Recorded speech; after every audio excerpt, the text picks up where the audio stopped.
Hello, I'm James Donovan, and there's no real way I can soften the blow. I love cars. And of course, being an Australian, I feel that we have a tremendous talent when it comes to the automotive industry. But at the start of this year, 2008, the industry took an enormous blow. The end of the road for Mitsubishi. February 5, 2008 was a sad day. And I don't know what I'm going to do. 930 workers lost their jobs after the Tonsley Park factory was forced to close down. It was the end of manufacturing Mitsubishis in Australia. But the most surprising thing about the closure is that many people, including me, weren't really surprised at all. The closure seemed to be a long time coming. It was a very clear case of when, rather than if. Mitsubishi's Australian president, Rob McEntry, gave a number of reasons behind the closure. He blamed the decline in the large car market, and as everyone else does these days, petrol prices. Yes, there's no doubt the demand for large cars has declined in the past few years, but then why would have Mitsubishi made such a large investment in the first place? So what is going on here? What, I ask, killed Mitsubishi? And what is killing the Australian car? The first problem is very simple: image. The first thing I did for this documentary was to give myself a challenge. The challenge was to drive around to see who actually drives Magnas and 380s. To begin with, it was difficult. I was sticking to the main roads, but I couldn't seem to find any Magnas or 380s. But then I travelled towards the beach, and I struck gold. We're getting Magna City. If they're all home, all the Magna drivers, they don't want to go out driving. It was 4 PM on a Wednesday afternoon, and it looked like everyone was down the beach or at home. It's like an a old man. fat guy. An old fat man.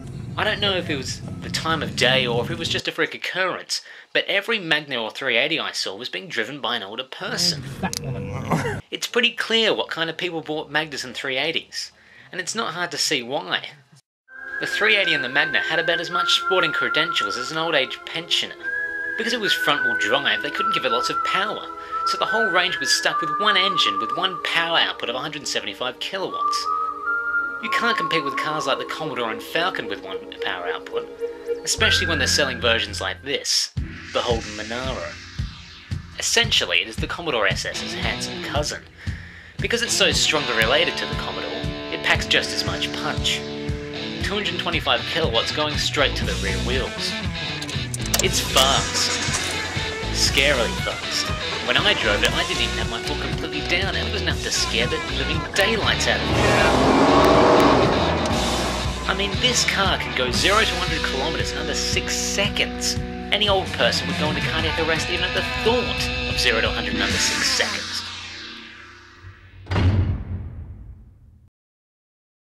This is my car, the Nissan Bluebird.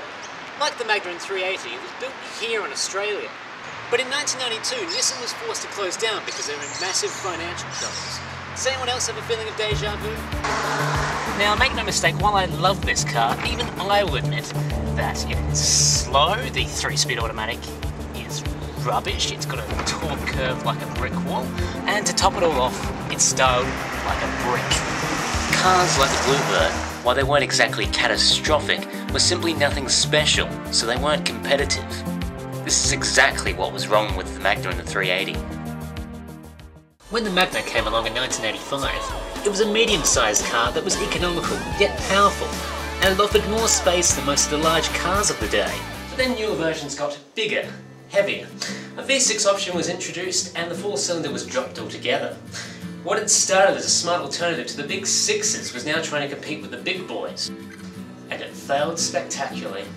In 1994, Mitsubishi sold just over 40,000 Magnas. Because Mitsubishi changed the formula, in 2005 they struggled to sell 15,000, a pathetic 2.6% of the market. Now, I'm not saying that the Magna and the 380 were particularly bad cars, but they simply couldn't compete.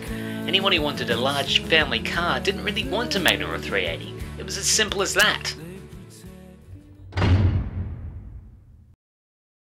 Adelaide's widely successful manufacturer Holden has been exporting cars around the world for years.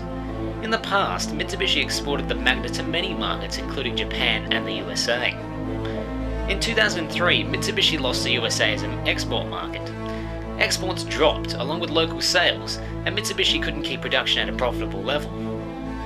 Mitsubishi's CEO, Rob McEntry, admitted that they needed to make about 60,000 cars a year to remain profitable.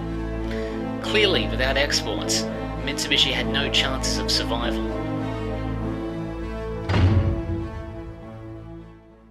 The message to the industry is simple. If you want to survive, you're going to have to make something special. You can still have boring base models, you just need something as a halo model. And even if you do make a white good, for an example, a Toyota Camry, you can at least export it. And if you can't manage these things, you aren't going to survive. It's as simple as that. You told me you'd miss school.